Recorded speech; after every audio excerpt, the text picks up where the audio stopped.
एक हंसते खेलते लोकतंत्र की पहचान विपक्ष होते हैं, आंदोलन होते हैं, प्रोटेस्ट होते हैं, शांतिपूर्ण तरीके से धरने होते हैं।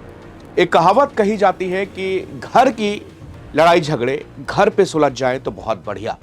अगर इस पे कोई बाहरी हस्तक्षेप होता है तो घर वालों को भी तकलीफ होती है और घर के विवाद सुलझने की बजाय और उलझ जाते हैं। ऐसी कहानियां हम आम जिंदगी में हम रोज इससे दो चार होते हैं। जब कभी भी झगड़ा मसला फंसता है तो कहते हैं भाई आपस में बैठ के इसको सुलझा लेते हैं, कोई बड़ा बुजुर्ग इसको बैठ के समझा लेगा और हम लोग अपने घर की मैटर घर पर ही सुलझा सकते हैं।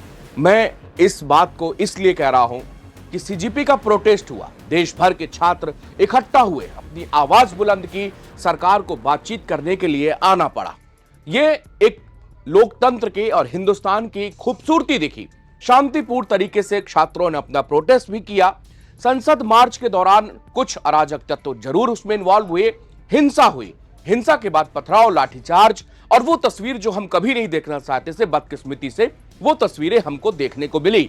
मगर ज्ञान हमको वो मुल्क ना दें जिनके यहां एक सप्ताह पहले 25 लोगों को गोलियां मार दी गई हो। मैं पाकिस्तान की बात कर रहा हूं। पड़ोसी मुल्क में हिंदुस्तान के वीडियो को मैनिपुलेट किया जा रहा है।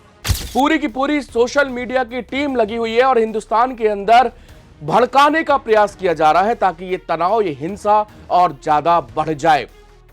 कहीं जाति, धर्म, रीजन, इन सभी चीजों को लेकर तरह तरह की बाढ़ आई हुई है पाकिस्तान की तरफ से वीडियोस की, और उसमें वो सारे लोग शामिल हैं जो बड़े बड़े वहां पर पत्रकार कहे जाते हैं, सोशल मीडिया इन्फ्लुएंसर कहे जाते हैं।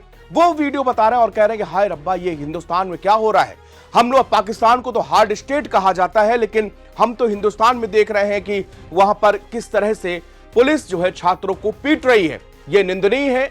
एक लोकतंत्र में अगर कोई आदमी शांतिपूर्ण तरीके से प्रदर्शन कर रहा है, उस पर लाठी चलाना बिल्कुल गैर कानूनन है, गैर लोकतांत्रिक है। हम सब इसकी निंदा कर रहे हैं। विपक्ष पूरा इस मामले में सरकार को घेर रहा है। सरकार को जवाब देना पड़ेगा, छात्रों को न्याय देना पड़ेगा, लेकिन पाकिस्तान की यह हैसियत नहीं है कि वो हमको सिखाए। पूरा पीओके 45 दिन से उबल रहा है। प्रोटेस्टर्स को गोली मारी जा रही है, महिलाओं को अगवा किया जा रहा है, बच्चों को रौंदा जा रहा है और ये तस्वीरें पूरी वर्ल्ड मीडिया के पास में है। लेकिन विश्व की मीडिया का ध्यान तो इस समय सिर्फ हिंदुस्तान की तरफ है। दुनिया के बड़े नामचीन अखबार इस वक्त क्या छाप रहे हैं कि हिंदुस्तान में देखिए लोकतंत्र खत्म हो रहा है, लोकतंत्र पर हमला हो रहा है, डेमोक्रेसी पर हमला हो रहा है, लाठियां चलाई जा रही हैं। ये तस्वीरें दिखाई जा रही हैं पूरे वर्ल्ड में और हिंदुस्तान को बदनाम किया जा रहा है। और इस प्रोटेस्ट में भी कुछ लोग ऐसे हैं जो कि बहुत ही फालतू के नारेबाजी करते हुए दिखाई दे रहे हैं।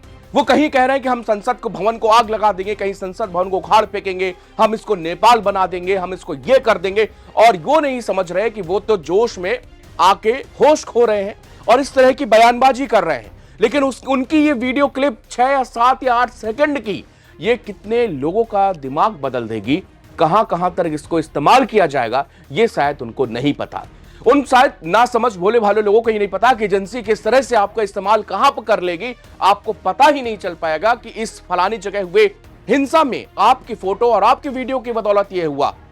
लेकिन ये समझदारी है कि आप जिस प्रोटेस्ट में गए हैं, जो आंदोलन हमारा है, जो नीट परीक्षा का हमारा मुद्दा है, जो पेपर लीक का हमारा मुद्दा है, हम उससे हट के इस तरह के नारेबाजी ना करें जिससे कि विदेशी मुल्कों में बताया जाए कि देखो भारत में भी नेपाल जैसा जनजी प्रोटेस्ट उमड़ पड़ा है और यही हो रहा है।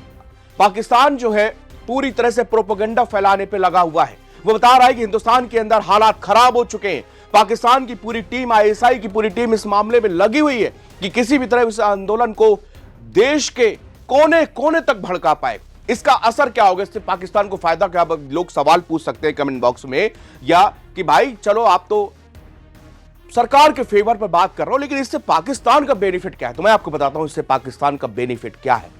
जिस समय देश की पूरी मीडिया, वैश्विक मीडिया, सुरक्षा बल दिल्ली पर फोकस किए, हो सकता है उसकी आड़ में वो आतंकवाद कश्मीर में फैलाना चाह रहा हो। वो अपने मेंबर्स को श्रीनगर, कठुआ, इस जगहों पर एंट्री कराए, वहां पर भीषण बम धमाके कराए, वो स्लीपर सेल को यहां पर एक्टिव करे और कुछ बड़ा हादसा करे ताकि जो छात्र यहां पर हैं उनको नुकसान पहुंचे, देश को बदनाम किया जाए, देश में अशांति फैले और फिर देश में ऐसे नाजुक हालात बन जाए कि सरकार भी सुरक्षा बल भी हाथ पर हाथ रख के देखते रहे। ये तमाशा पाकिस्तान देखना चाहता है और हम हरगिज ये होने नहीं देंगे।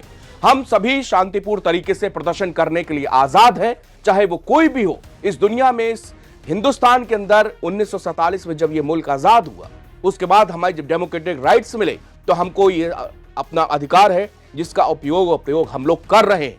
ये देश जेपी आंदोलन का भी साक्षी रहा है। ये दिन 1966 में गोवध आंदोलन, उसका भी साक्षी रहा है। ये देश जो है अन्ना हजारे के आंदोलन का भी साक्षी रहा है। ये और भी तमाम विरोध प्रदर्शन इस देश में हमेशा हुए हैं, लेकिन सरकारें भी गिरी हैं। सरकार जिम्मेदार, गैर जिम्मेदार सरकारों को गिरना पड़ा, झुकना पड़ा जनता के आगे। उन्होंने घुटने टेके हैं। 1975 का आपको उदाहरण हर बच्चे को पता है, इमरजेंसी के बाद क्या हुआ था। लेकिन इसकी आड़ में कोई दूसरा आपके घर में रोटियां न सेके, इस बात का ख्याल भी हमको आपको ही करना है।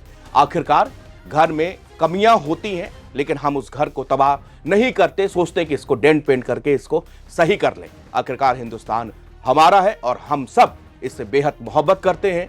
हम सब अपने तिरंगे के लिए, अपनी सेना के लिए, सबके लिए हमारे दिल में सम्मान है। लेकिन जो हमारे लोकतांत्रिक जड़ें हैं, मूल हैं, और जो हमारी शक्तियां हैं, हम उसको अपने देश को बचाने के काम में लगाएं, ना कि गंवाने के। और ऐसे पाकिस्तान जो ट्रोलर्स अगर आपको कहीं दिख रहे हो आपके भी सोशल मीडिया पर, तो उनको बताइए कि हमारे घर का मैटर सुलझा लेंगे। जरा अपने पीओके में बताइए कि आपके यहां इतनी लाशें क्यों गिराई जा रही है। बताइए बलूचिस्तान में लोगों को क्यों मारा जा रहा है। बताइए कि इस समय पीओके के अंदर अपने बच्चों को दूध पीने तक के रोक लगा रखी है, दवाइयां नहीं पहुंच रही हैं। ये आप कब बताएंगे। लेकिन आपको तो हिंदुस्तान की चिंता है। हिंदुस्तान के अंदर एक प्रोटेस्ट हुआ है, आपको गलत एआई से वीडियो बनाकर और हिंदुस्तान को बदनाम करने का और यहां पर विदेशी साजिशें रचने की कोशिश बिल्कुल मत कीजिएगा। शुक्रिया।